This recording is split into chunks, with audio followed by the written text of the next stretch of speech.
Hello and welcome everyone. स्वागत है आप सबका यूट्यूब के इस नए वीडियो में। ये है 6th वीडियो हमारे ऑनगोइंग प्लेलिस्ट का, जिसका नाम है कोर जावा मास्टरी।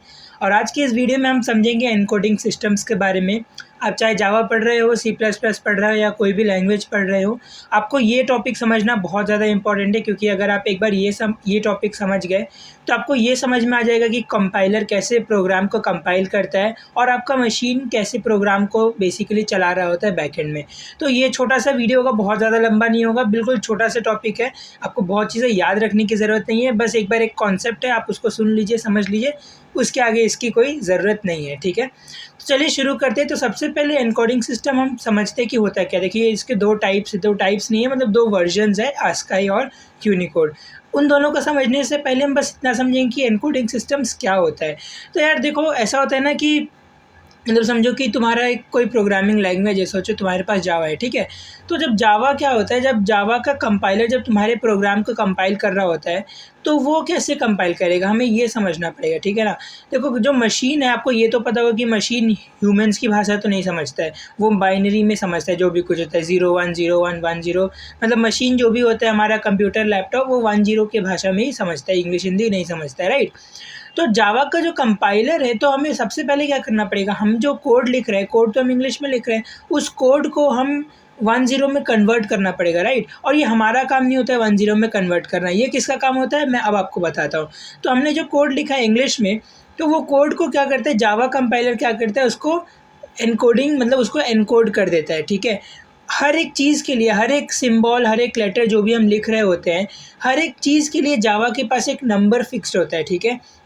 कंपाइलर के पास एक नंबर फिक्स होता है। जैसे कि अगर मैंने कहीं पे स्मॉल ए लिखा, तो स्मॉल ए के लिए 97 वो कन्वर्ट कर देगा। मतलब तुम कहीं भी स्मॉल ए लिखोगे तो वो स्मॉल ए को 97 कन्वर्ट कर देगा। तुम कहीं भी स्मॉल बी लिखोगे, वो स्मॉल बी को 98 कन्वर्ट कर देगा। कहीं भी कैपिटल ए लिखोगे, कैपिटल ए को 65 कन्वर्ट कर देगा। कहीं भी एक्सक्लेमेशन मार्क दोगे तो उसको 35 कन्वर्ट कर देगा। मतलब ऐसे करके तुम्हारे कीबोर्ड में जितना कुछ भी दिख रहा है ना, सबके लिए एक एक नंबर स्पेसिफाइड है आस्काई सिस्टम में। तो इस तरीके से वो क्या करता है, कन्वर्ट कर देता है। अब जब वो नंबर में कन्वर्ट हो जाता है, ये काम कौन करता है, कंपाइलर करता है। अब नंबर में कन्वर्ट होने के बाद वो नंबर्स क्या होते हैं, बाइनरी में कन्वर्ट होते हैं, 1 0 1 0 में।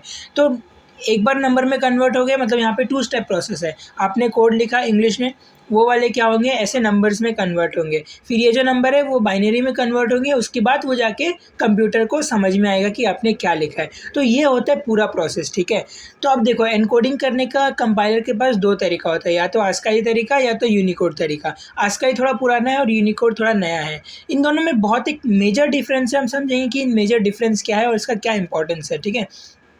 तो जैसा मैंने आस्काई तो आपको समझा दिया कि ये अमेरिकन स्टैंडर्ड ऑफ कोड है, तो इस तरीके से ये कन्वर्ट कर देता है। अब जब आस्काई आ गया था, अमेरिकन स्टैंडर्ड आ गया था, तो इसके कुछ डिसएडवांटेजेस थे, कुछ लिमिटेशंस थे, ठीक है। उस लिमिटेशन को पूरा करने के लिए यूनिकोड हमारे पास आया।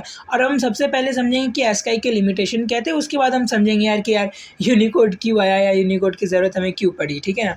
तो चलिए अगले स्लाइड में आप यहाँ देख सकते हैं कि ये जो एनकोडिंग है, encoding for languages with large character stack sets have variable lengths. Some common characters are encoded as single bytes, other require 2 or more bytes. तो देखो, ASCII में क्या था ना कि पहले जो भी तुम्हारे कैरेक्टर्स होते थे, उनका जो लेंथ था वो बहुत, कोई किसी का लेंथ छोटा हो गया, किसी का लेंथ बड़ा हो गया। मतलब कोई 2 बाइट्स का है, कोई 5 बाइट्स का है, कोई 10 बाइट्स का है। तो वो क्या होता था, स्टोर करने में बहुत ज़्यादा मुश्किल हो जाता है, क्योंकि हमें पता नहीं चलता था कि हम उसको कैसे स्टोर करें 2 बाइट को। क्योंकि 2 बाइट को स्टोर करने के लिए कुछ अलग तरीका होना चाहिए, 10 बाइट्स को स्टोर करने के लिए अलग तरीका होना चाहिए।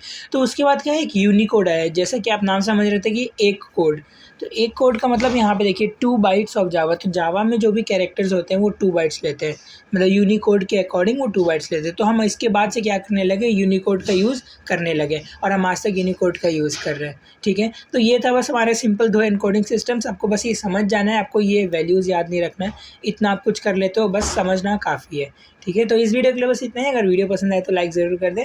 तब तक के लिए मैं चलता हूँ, मिलेंगे अगले वीडियो में, जहाँ हम बात कर रहे होंगे इफ एल्स स्टेटमेंट के बारे में, स्विच स्टेटमेंट के बारे में और लूप्स वगैरह के बारे में, ठीक है। तब तक के लिए मैं चलता हूँ, bye bye, peace, happy coding.